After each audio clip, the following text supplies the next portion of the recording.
please explain? Look, I will in my very simple blonde terms, but it is simple. Executive presence You're is not how blonde, you act. you're grey, so just cut that out.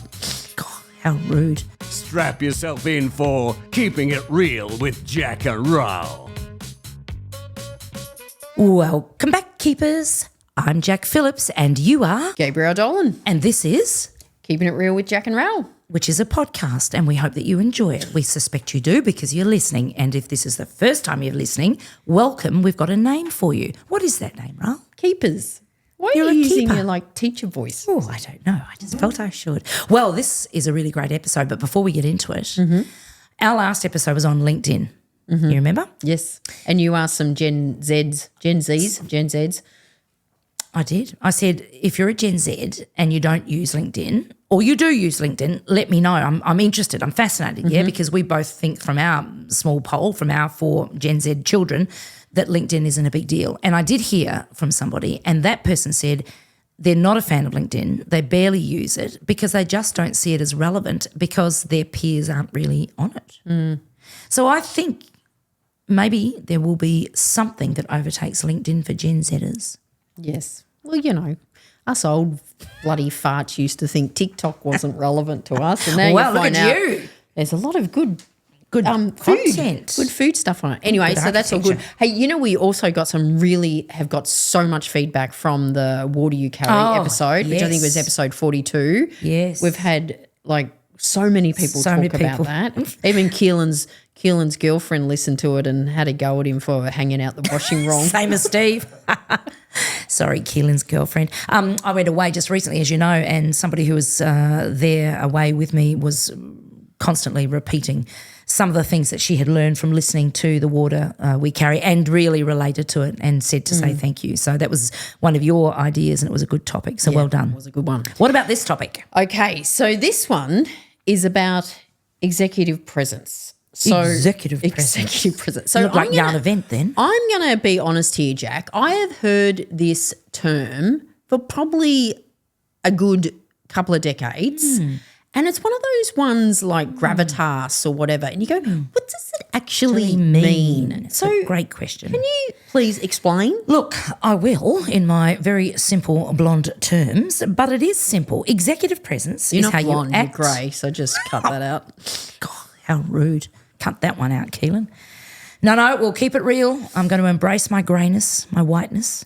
Executive presence is how you act, it is how you speak, and it is a way you appear that sets you apart as a leader. Now, you don't have to be a leader in an executive role. I was going to say, it's not just about like senior Absolutely not. executives. It's This is come anyone. from the corporate world. Right. But anybody who wants to be set apart, stand out, be recognised as a leader in their field or in their area, it's how they speak, it's how they act, and it's how they appear. So it's those 3 things Right, okay. that actually give you executive presence. Right. And so, like I said, when I first started hearing about this like 20 odd years ago, I would imagine that has changed significantly. Oh, yes. Thank goodness. Yes. So the old ideal of executive presence was a white middle-aged male who was at the top of their game in the US and European major corporates, really, the Jack Welch's and the Steve Jobs. They had executive presence. And yet when people started doing a bit more research, when they started to really understand those leadership styles and models, they actually weren't as great as they were cracked up to be. They might have made a difference for those organisations at the time, and I guess the key words there are at the time. Yeah. Things have changed. Yeah. And I reckon that kick-started, the whole, if that's what we described as executive presence and leadership, looking at from a very white male perspective, that was the reason where a lot of women Correct. started to act like white men because they thought this is what's expected. And Absolutely. thank God that has changed. That has changed, and you could see how it's excluded people. If that was, the ideal model of executive presence, then women, people of colour, younger people, straight away, well, that's not me. I can't be part of that gang. Yeah. Bullshit. Yeah, and that's, what that also leads to, like employing like. Correct. Yeah. You're exactly right. So again, it's the way you act, it's the way you speak, and it's the way that you appear. That is what gives you executive presence if you want to be set apart as a leader. So if you had to look into that a little bit more, then let's just talk about some things. All right. So when I think about executive presence, there are 3 C's. I like things that are simple, right? So confidence, clarity, and connection. Okay. If you can build those 3 things, So they're like the 3 pillars. the 3 of pillars executive of presence. executive presence, in my opinion: confidence, clarity, and connection. Shall we unpack those a little bit? Let's unpack those. Okay, let's unpack those. So when it comes to confidence, that is often something that comes from experience, yeah? Yep. You and I are very confident people.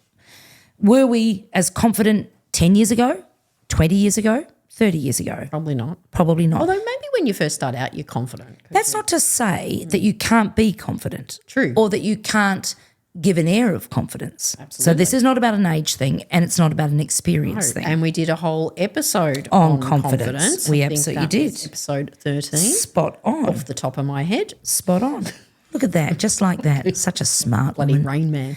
So I'm thinking of the movie. So with confidence, I think where you can actually improve or develop, if you don't feel that you are very confident and you want to have this executive presence, be able to set yourself apart as a leader, then it's actually about knowing yourself really well. Okay? So what are you good at? What can you talk about with knowledge and conviction? Yep. What are the environments and who are the people that help you feel confident? Because what you want to do is obviously be in those environments, Yeah, be able true. to speak about the things that you know well. And if there are things that you don't know that you need to know, then learn them Yeah. so that you can come across with confidence. And in that previous episode, we talked about how you can get more confidence. Correct. Like again, we say confidence is a muscle, and you keep building it because you're certainly not going to have executive presence if you come across not confident.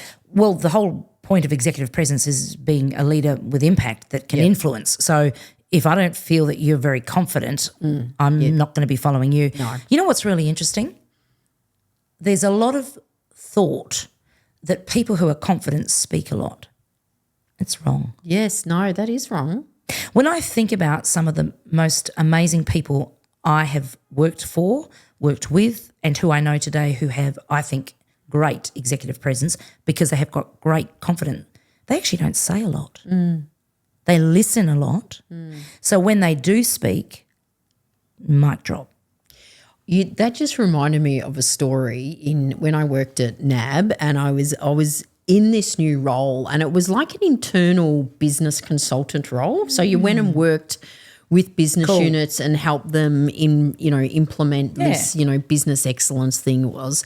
And I was just new in the role, so I had sort of no idea what I was doing. And I went to meet one of the teams that I was going to take over from. So a guy who had been doing this for a couple of years, I went with him. And because I literally did not have any experience with this, I just sort of sat back and observed. But I asked a few good questions, done. really good questions. And when we came out, and the guy was Scott who was with me, and then he had to go back and see the manager.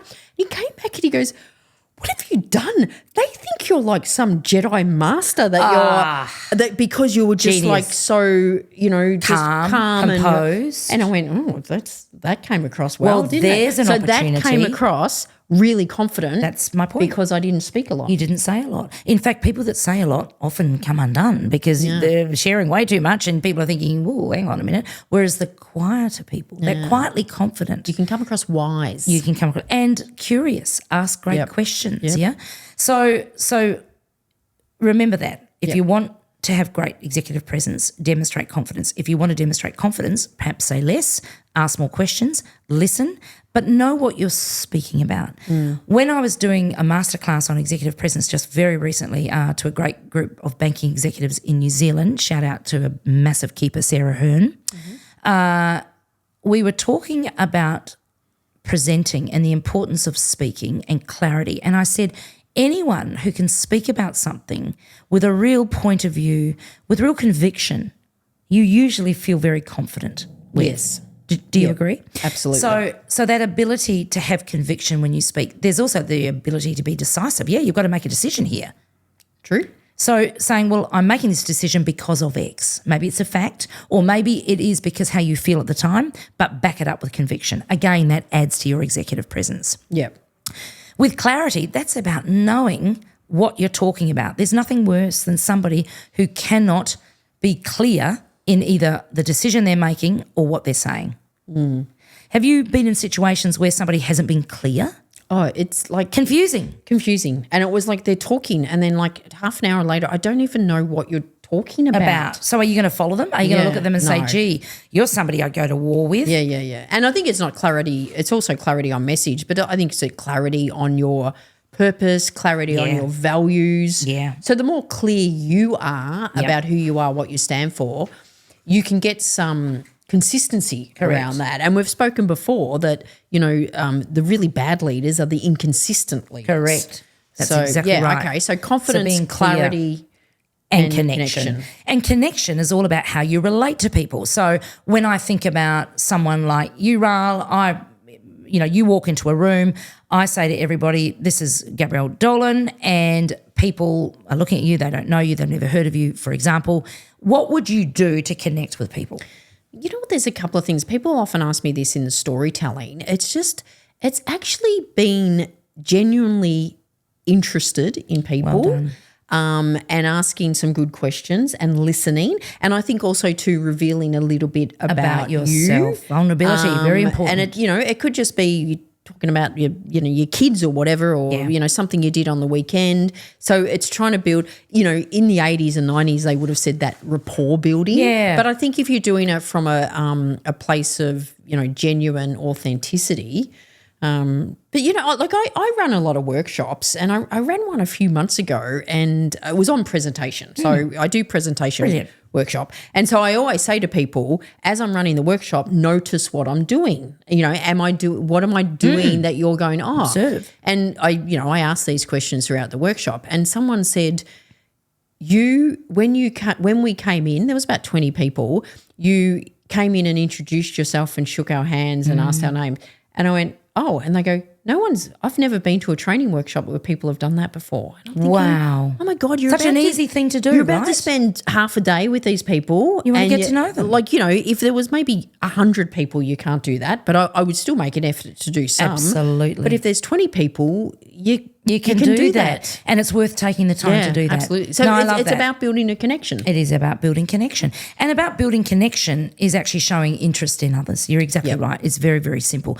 It's also being interactive with people. It's actually inviting them to tell you something about themselves. Yeah. Hands up who knows X, or, hands up if this has happened to you. So straight away bringing them in. Yeah, absolutely. And I think that's a really important one. Yeah. You know what's wonderful about executive presence, and we've spoken about confidence, clarity, and connection. We've spoken about the way you act, the way you, speak, and the way you appear, the way you dress, is that it's learnable. Right. No one's born with executive presence. No. Okay? Yeah. This is something, if you want to be set apart as a leader, if you want to stand out, you can actually learn. Yeah. But things have changed, right? Yeah, I was going to ask you how have things changed, because I'd imagine what would be considered someone who's got executive presence in the 80s and 90s as opposed to now. So tell us, Dr. Jac, what's changed? What is this? There's been a great bit of research done. I'm mad on it. You love your research. I do. And Harvard Business Review My did mum a study. asked me the other day, how come Jac has notes and you don't? I said, because Jac brings research. And I just sit Jac's here like Dory. She'd forget it all if she didn't have her notes in front of her. I was being kind. I wasn't saying you're forgetful. But I do love research, because facts are our friends, right? And we can learn a lot from looking back. Yeah. So what's changed? What's different? Yeah. So we were talking about white middle-aged males, corporates. Well, let's face it, a lot of leaders today aren't white middle-aged corporates. Yeah. Leaders in technology, they're young, they're female, they're of different heritages, different cultures. Yahoo! So the new rules of executive presence. God forbid if we had leaders, perhaps like the biggest leader in the world who was a old white male. I mean, thank God we've moved on from that. Ooh, she had to bring it up, didn't she? Okay, some of us have moved on from that, some of us haven't. The new rules of executive presence. Well, can I tell you, first and foremost, inclusiveness. Right. So if you are a leader who doesn't recognise the value of diversity and including others that don't look like you, sound like you, or agree with you, even better, the echo chamber, if you don't value inclusiveness, then you are not going to have executive presence today and going forward. And I reckon the younger generation, and when I say younger generation, I was talking about this 15 years ago about Gen Y. Yep. But it's now Gen Z. Yeah. They want to be included. Yeah. They want their say. They want to have input. And if they feel like they are not being included and being heard and being valued, they are moving on. Spot on. And good on them for doing that. Spot on. The other thing is respect for others. Okay, so if you don't respect others' opinions, if you don't have respect for other people's values and why they feel or act a certain way or believe in something, then there's a good chance you don't have empathy. Yeah. So this is about emotional intelligence now. Yeah. So the new rules of executive presence is respect for others, being able to say, okay, I'm going to put my views to the side and I'm going to understand to the best I can why this person believes this or feels this way. Which would help you be more inclusive. You're exactly right. Now, here's one you know about, the new rules of executive presence when it comes to communication. What do you think might have changed with communication? I reckon compared over to the the old days? decades, the communication would have been very much a top-down approach. This is what I think, do as I say type thing. Yep. Where that just does not wash. So, I mean, I've noticed, seriously, it's with storytelling. It's gone from 20 years ago, why would I need storytelling when I can just tell them what to do? Yeah. I used to get that a lot 20 years ago. Now it's with storytelling, it's like I've got to be more authentic, I've got to be more real, I've got to show some vulnerability. I don't have to have the answer to everything. And I think that's been a significant shift in leadership. So the storytelling piece is a big deal, particularly because today as leaders, we're not just in a room with people physically. We're also online. Yeah. The command of Zoom, right? Yeah. So if you can't use online platforms well as a leader, and when I say use them well, I mean be able to storytell, engage, be inclusive, use visuals. Yeah. Yeah, I don't know about you, a but story creates a visual. correct, for a start. it does. Imagination, creativity. Yes. So important as a communicator. Yeah. So when I do storytelling, one of the things I talk about, the moment you start to tell a story, you get people's attention and engages them. That's right? exactly So you're right. drawing them in. So when you're presenting virtually or just running a team meeting virtually, we know everyone's distracted. Correct. And, people go, oh, it's so hard to read the room when it's virtual. Yes, it is. And it's harder to get people engaged. So first of all, that's why storytelling is critical. Absolutely. But also there are some tips and techniques to be a very engaging online presenter or facilitator. I couldn't agree more. Oh, my God. And let's think about it. Not always do we have our camera on when we are listening to somebody. True. For whatever reason. And if you're not engaging them audibly and visually, then you're losing quite an opportunity. But if you can't get them visually, then you absolutely need to be storytelling and engaging them audibly. There's no doubt about that. So that ability to communicate both online as well as offline, engage, eye contact's important. Yeah. It really is. That interaction, that I'm interested in you. And can I just say, when you're presenting virtually and if you are not looking at the camera and the camera is not at eye length, you are not making eye contact. Absolutely. So a big part of the communication is also how you structure your messaging, Yep. So you've got to give a presentation. I was talking to the executives in the masterclass about this. The first thing you need to think about is my priceless model. Can I tell you about my priceless model? Please do tell. made it up. Because it sounds priceless. It's priceless. I You made it up. I did as make it opposed up, to all but the other stuff we make up. True. It's good stuff. It's good stuff. So when you are communicating, and you are communicating orally, I always say pause for impact. Like often That's we're the in P. such – that's Priceless the P. is an acronym. Sorry. Thank you, Ral. You're exactly Just right. explain. P is for pause, right? we rush through things. We want to get it over and done with. You know, a couple of these execs said, I hate presenting, so I do it really quickly and then I almost forget about it. It's like, wow. What about instead enjoying what you're saying, having the conviction of what you're saying and pausing so people can catch up? Yeah. Not everyone knows what you know what you're saying. It's in your brain. You know it well. You're about to present it. Other people are hearing it for the first time or learning it for the first time. So pause, give them time and pause. Slow down and embrace Slow the down pause. and pause and embrace the pause. Pause gives impact. Yep. The other thing, and I know I always say too, if people have got filler words, and we all have filler words, Yeah, like, they're you know, shockers. or does that make Essentially, sense? Or, basically, fundamentally, or you know, like, yeah. try to replace your filler words with a pause. Oh, I like that. Say that again. So replace your filler words with a pause. So That's how instead you of can saying pause. or, you know, does that make sense? Or you know, just pause. I always highlight some key messages that I want to be really impactful, that I want people to remember, and I always pause after I say those. Yes, definitely. The other thing you can do, and I know you're not a big fan of it, and it's not to do it all the time, but is to repeat some of the key messages. Yes. I do that sometimes. It's an important one. Al Gore taught me that when he was around doing The Inconvenient Truth. Remember that years and Yes, years I ago? do. And he aced the visuals. He was very interactive. He certainly had confidence. He was very clear on his message and he built a connection. But what he absolutely did was repeat key messages. Yeah. The other thing is I sometimes do that when that's there's a the really R. good quote. for Priceless. I say a quote Yeah. and then I'll go, I love that quote, and I'll repeat it again. And it, normally if it's in a workshop or whatever, or a keynote, you can sort of see the fact that I've repeated it again, people are writing it down. And I did just ask you to repeat the filler words thing before because Yes, you it's did. so important, right? There you go. So priceless concept, P for pause, R for repeat, I for interact, engage, ask a question, walk into a room and say, who here also Whatever. has children with brown eyes? I don't know, Yeah, whatever it yeah, might yeah. be. But interact with people, engage with them, yeah? The C from my priceless concept is connect. Use storytelling, like you said, yeah? Vulnerability. Tell people something about yourself that they might not know. Yeah. Connecting is important. The double whammy of storytelling is around connection. Yeah.